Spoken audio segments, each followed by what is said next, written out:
Dunia sosial media telah banyak mengubah kehidupan kita.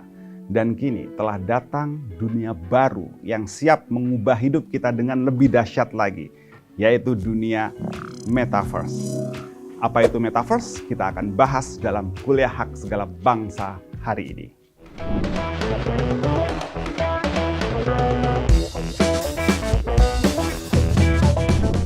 Facebook kini telah bernama Meta. Bukan hanya itu, tapi juga Instagram, WhatsApp, dan baru saja CEO Mark Zuckerberg memperkenalkan dunia sosial media yang baru yang kemudian diberi nama Metaverse. Metaverse merupakan gabungan dari kata meta yang artinya melampaui dan verse yang artinya universe, berarti semesta. Jadi Metaverse artinya adalah dunia yang melampaui semesta. Sebuah dunia yang melampaui imajinasi kita, melampaui ekspektasi, dan melampaui realitas.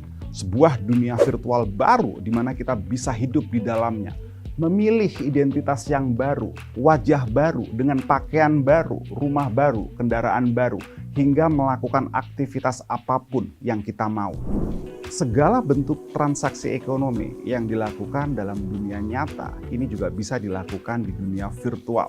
Akan ada banyak toko virtual yang menjual aneka produk dan jasa virtual, mulai dari wisata virtual sampai konser virtual. Salah satunya baru saja Ariana Grande menyelenggarakan konser virtual untuk pertama kalinya, di mana penggemarnya bisa mendapatkan pengalaman baru untuk bertemu dengan artis pujaannya. Metaverse merupakan gabungan dari konsep sosial media, platform sharing konten seperti YouTube atau Twitter, dan marketplace, tempat jual beli aset digital dalam satu dunia. Dan ada tiga elemen utama Metaverse. Yang pertama adalah teknologi virtual reality dan artificial intelligence. Yang kedua adalah teknologi Web 3.0, dan yang ketiga adalah teknologi blockchain. Teknologi virtual reality adalah teknologi yang memungkinkan interaksi antara pengguna dengan lingkungan artifisial yang dibuat oleh komputer. Sedangkan Web 3.0 adalah versi terbaru dari internet. Ya, internet generasi pertama kita mengenal internet dengan konten satu arah yang biasanya dibuat oleh perusahaan.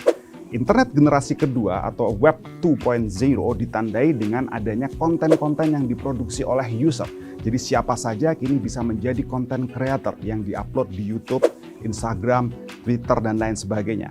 Tapi meskipun konten ini dibuat oleh user, tetap saja konten ini tetap dimiliki oleh perusahaan.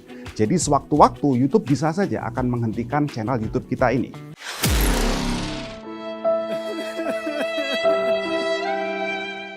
Dan internet generasi yang ketiga atau internet Web 3.0 ini adalah era yang disebut sebagai era desentralisasi internet, di mana user kini akan memiliki kontrol sepenuhnya atas aset digital yang sudah diciptakan dan dia akan kuasai sendiri. Nah, sehingga kalau kita lihat ke depan, setiap user akan menguasai semua aset-aset digital yang dia buat sendiri dan tidak harus bergantung kepada platform-platform digital yang ada seperti Spotify, YouTube, Instagram, dan lain sebagainya. Dan ini hanya memungkinkan dengan adanya teknologi blockchain. Teknologi blockchain adalah teknologi pencatatan data yang terdesentralisasi, di mana tidak satu pun ada otoritas atau entitas yang menguasai data tersebut. Dan dari blockchain ini akan muncul berbagai macam aplikasi penerapannya, seperti misalnya cryptocurrency dan NFT atau non-fungible token, sebuah aset digital yang bisa diperdagangkan secara bebas. Nah, bagaimana sistem pembayaran yang dilakukan dalam dunia Metaverse ini? Tentu saja menggunakan cryptocurrency ini atau mata uang kripto. Mungkin di lain kesempatan kita akan bahas dulu ya terkait dengan mata kuliah kripto ini. Jadi bagaimana pembayarannya? Tentu saja dilakukan dengan menggunakan cryptocurrency atau mata uang kripto. Dan dengan cara ini setiap user akan bisa mencari cara untuk mendapatkan monetizing dari setiap konten produknya untuk dirinya sendiri. Dan bahkan kalau dia mau, dia juga bisa memberi komisi kepada orang yang membelikan atau menjualkan produk konten digital yang dimiliki. Jadi bisa dibayangkan betapa besar potensi ekonomi yang akan muncul dari adanya dunia Metaverse ini. Jadi meskipun kita hanya berdiam diri dalam rumah, kita bisa pergi kemana saja, belanja kemana saja, bertemu siapa saja. Dari mulai menghadiri rapat yang serius sampai ikut pesta, bahkan ikut aneka permainan secara virtual. Tentu saja sisi positifnya kita bisa mengurangi polusi dari biaya perjalanan.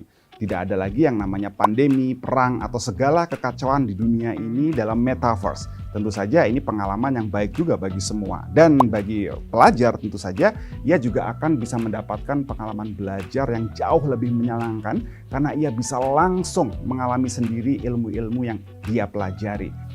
Bagaimana dengan sisi negatifnya? Tentu saja juga banyak. Segala keburukan yang ada dalam dunia sosial media kini akan berkali lipat lebih parah terjadi di dunia metaverse ini. Waktu yang terbuang percuma, social pressure, insecurity, depresi pasti akan meningkat dalam dunia metaverse ini. Dan banyak yang menuduh juga bahwa Facebook sebetulnya melakukan komersialisasi besar-besaran melalui metaverse ini nantinya, di mana kita akan dibuat lebih bergantung kepada mereka.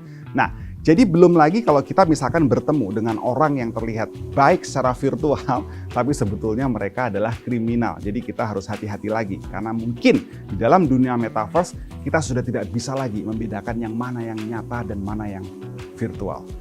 Waspadalah! Waspadalah! So, kembali lagi pada Anda. Apakah memang Anda betul-betul memerlukan dunia metaverse ini? Atau barangkali dengan adanya metaverse ini bisa menjadi momentum bagi kita untuk lebih merefleksikan diri, untuk mengapresiasi kehidupan nyata kita bersama dengan orang-orang yang nyata, orang-orang yang dekat di sekitar kita sebelum kita terjerumus dalam dunia metaverse. Saya Ranggal Mahendra, sampai bertemu di episode KHSB berikutnya.